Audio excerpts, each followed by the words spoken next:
Soy un skinhead y en la calle tengo el mando. Peleas callejeras y a los hippies apaleando. Soy un skinhead y en la calle voy triunfando.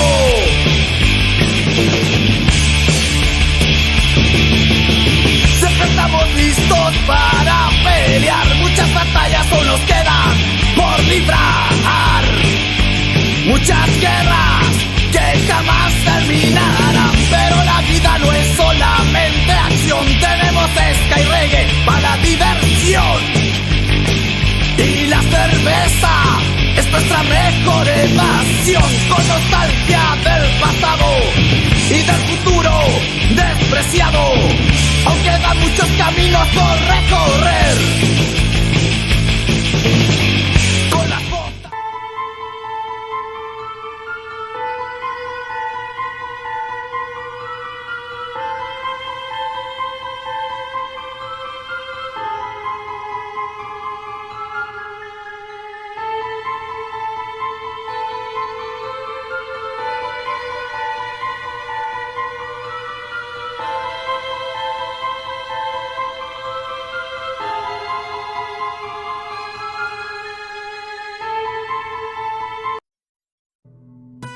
My name is Brian Widener. I'm a former neo-Nazi skinhead. Not only did God change me physically, he also brought love into a world of hate and violence. When my relative introduced me to being a skinhead, I was 14. We were called Soldiers of the New Reich.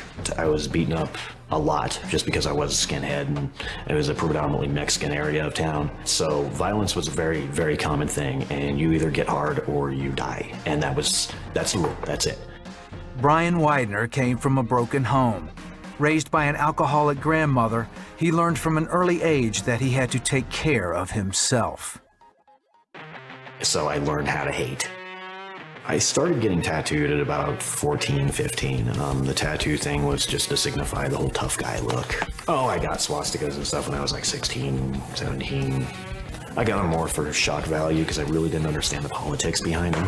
I just knew that they got me in fist fights quite often, so that was why I put them on my body.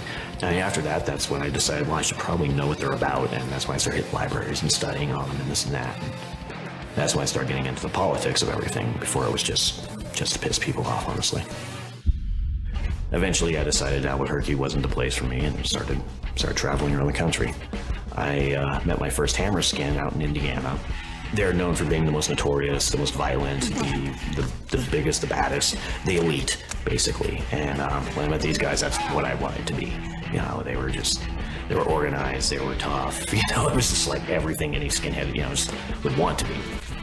When I got into the hammer skins, a lot of the guys had facial tattoos and their hands done. And I mean, I had my hands done, but I ended up getting my neck done, and just for the shock value of it, when it started creeping up onto my face and getting that done, we were pretty out of control.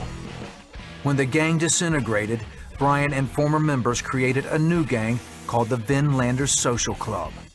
We started spreading like a disease. I was in charge of going to different towns in Indiana and setting up chapters, and I was an enforcer. As a skinhead in my early years, my thinking was very much the white race was the master race. After my first decade, I didn't really see it that way anymore. Because I just knew so many white people that were just such scumbags that I couldn't say, okay, every white person is somewhat superior than every black person. When, you know, I'm saying complete opposite. I kind of realized the only thing I had achieved in my life was a bunch of scars, a legal record, and halfway cirrhosis of the liver. That's it. I have achieved nothing else in life, nothing positive. I was actually literally trying to drink myself to death. I was just looking for a way out. I was done. I had given up on life. I'd given up on everything. I was just done. I was sick of the violence, but I didn't know any other way to be. If I would have talked to anybody about those feelings, they would have called me a traitor. And then I would have been branded as such and probably shot. So I just bottled it up and drank. That's all I did. Brian was depressed and on the edge of suicide. Then he met Julie. I just fell in love with her.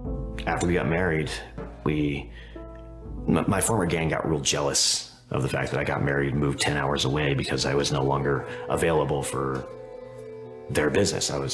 I started to working full-time constantly to put food on the table. Right when my son was born, the president actually gave me an ultimatum to choose between them, the gang, or my family. So I chose my family, and he said, okay, that's fine. Let's give you a proper retirement. Just mail in your patch, which I did. But it wasn't that simple.